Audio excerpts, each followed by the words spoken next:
দুই ধরনের ব্যক্তির রোজা আল্লাহর দরবারে কবুল হয় না। এই দুই ধরনের ব্যক্তি যতই রোজা রাখুক না কেন তার কোনো প্রতিদান তারা পাবে না। রাসূলুল্লাহ সাল্লাল্লাহু আলাইহি ওয়াসাল্লাম বলেছেন, এই দুই ধরনের ব্যক্তিকে আমি শাফায়াত করব না এবং তাদের আমি উম্মত বলেও পরিচয় দিব না। কোন দুই ধরনের ব্যক্তি যাদের রোজা আল্লাহর দরবারে কবুল হয় না? অবশ্যই ভিডিওটি সম্পূর্ণ দেখে মিলিয়ে নিবেন আপনি তাদের মধ্যে আছেন কিনা। প্রিয় দর্শক, আপনি যদি রাসূলুল্লাহ সাল্লাল্লাহু আলাইহি ওয়াসাল্লামকে বিশ্বাস করেন অবশ্যই আলহামদুলিল্লাহ কমেন্ট করবেন এবং রাসূলুল্লাহ সাল্লাল্লাহু আলাইহি ওয়াসাল্লামকে ভালোবাসলে অবশ্যই ভিডিওটি শেয়ার করে দিবেন। রোজার মাস গুনাহ মাফের মাস। রাসূলুল্লাহ সাল্লাল্লাহু আলাইহি ওয়াসাল্লাম বলেছেন, যে ব্যক্তি রমজান মাসে তার গুনাহ থেকে মাফ পেল না সে ধ্বংস হোক। মুসলমানরা পবিত্র রমজান মাসে সকলেই রোজা রাখার চেষ্টা করেন, কিন্তু এই রোজার যদি কোনো প্রতিদান নাই পাই তাহলে আমাদের মতন কপাল পোড়া আর কেউ নেই। কেন রোজা কবুল হয় না এবং কোন দুই ধরনের ব্যক্তির রোজা কবুল হবে না চলুন জেনে আসি। রোজাদারের জন্য জান্নাতে প্রবেশের জন্য বিশেষ দরজা রায়হান থাকবে বলেও হাদিসে এসেছে।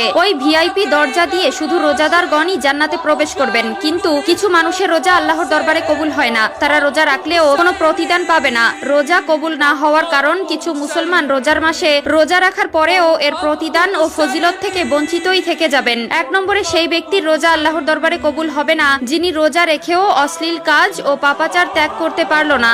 রাসূলুল্লাহ সাল্লাল্লাহু আলাইহি ওয়াসাল্লাম বলেছেন, যে ব্যক্তি রোজা রেখেও অশ্লীল কাজ থেকে পাপাচার থেকে নিজেকে বিরত রাখতে পারেনি তার পানাহার ত্যাগ করার কোনো দরকার নেই। কাজেই প্রথম শর্ত হলো রমজানের আগেই নিজেকে সকল ধরনের পাপাচার থেকে বিরত রাখতে হবে ও রোজা রেখে আল্লাহর কাছে সকল ধরনের পাপাচার থেকে পানাহা চাইতে হবে। রোজা রেখেও যদি সমান তালে পাপের সাথে সম্পর্ক থাকে সে রোজার কোনো প্রতিদান হাসরের ময়দানে সে পাবে না। মহান আল্লাহ তাআলা পবিত্র কোরআনে যেমনটা বলেছেন, তোমাদের উপর রোজা ফরজ করা হয়েছে যেমন করা হয়েছিল তোমাদের পূর্ববর্তীদের উপর, যাতে তোমরা মুত্তাকি বা আল্লাহ ভীরু হতে পারো। সূরা বাকারা আয়াত নম্বর 183। জিবরাইল আলাইহিস সালাম রাসূলুল্লাহ সাল্লাল্লাহু আলাইহি ওয়াসাল্লামের নিকট বললেন, যে ব্যক্তি তার পিতামাতার কাউকে বৃদ্ধ অবস্থায় পেয়েছে কিন্তু তাদের খেদমত বা সেবা যত্ন করেনি, জান্নাতের মালিক হতে পারেনি, সে ধ্বংস হোক। উত্তরে রাসূলুল্লাহ সাল্লাল্লাহু আলাইহি ওয়াসাল্লাম বললেন, আমিন। রোজা কবুল না হওয়ার দ্বিতীয় কারণ হলো, যে ব্যক্তি তার বৃদ্ধ পিতামাতার প্রতি সদয় নয় এবং তাদের খেদমত থেকে বিরত থাকে। মা বাবা বৃদ্ধ বয়সে সন্তানের জন্য